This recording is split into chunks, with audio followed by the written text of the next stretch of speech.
Seorang siswa SMA Negeri 4 Manado dikeluarkan dari sekolah diduga karena sering ketiduran di kelas.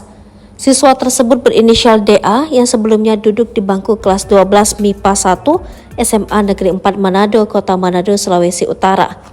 Pemberitaan dikeluarkannya DA dari sekolah ini lantas menjadi perbincangan hangat di media sosial. Salah satunya dari akun X TXT dari media yang mengunggah kasus itu. Hal ini lantas menjadikan kasus dikeluarkannya DA sebagai sorotan. Diketahui DA sudah dikeluarkan dari sekolah pertanggal 27 September 2023. Atas kejadian ini, keluarga korban merasa perlakuan sekolah terhadap DA tidak adil.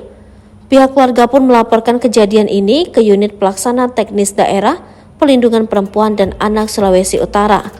Ibunda DA, Nancy, mengaku laporan tersebut bertujuan agar bisa mendapatkan jalan keluar bagi permasalahan anaknya. Sebab kata Nancy, ia sudah pernah mendatangi sekolah untuk memohon agar sekolah menerima kembali anaknya. Tetapi pihak sekolah menolak permohonan Nancy.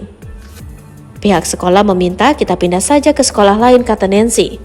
Terlebih menurut Nancy, anaknya itu akan segera menghadapi ujian. Padahal anak saya sudah kelas 3 dan masuk kelas ujian, ujarnya. Nancy berharap anaknya tidak begitu saja diberhentikan dari sekolah. Tetapi ia ingin sekolah bersama-sama mencari solusi lain untuk permasalahan tersebut. Seharusnya jangan diberhentikan, cari solusi lain karena pihak sekolah harus menjalankan tugasnya berdasarkan aturan, kata Nancy. Sebelumnya, kata Nancy, ia juga sempat mendatangi pihak sekolah bersama pengacaranya. Sayangnya upaya itu tidak menemukan jalan keluar. Kita sudah datang ke sekolah dengan pengacara tetapi tidak ada jalan keluar, ujar Nancy. Oleh karena itu, ia pun melakukan mediasi bersama sekolah didampingi pihak UPTD PPA Sulawesi Utara. Sebagai orang tua, Nancy hanya berharap anaknya bisa kembali duduk di bangku sekolah.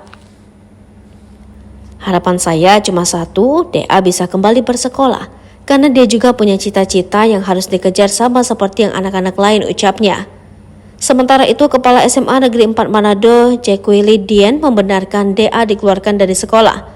Tetapi ia tidak memberikan alasan pasti alasan muridnya itu bisa sampai dikeluarkan. Dari pihak sekolah tetap akan melindungi hak dari anak-anak, tandasnya. Dia menambahkan masalah ini sementara dimediasi oleh UPTD PPA. Masih ada lagi tahap selanjutnya untuk dimediasi, pungkasnya.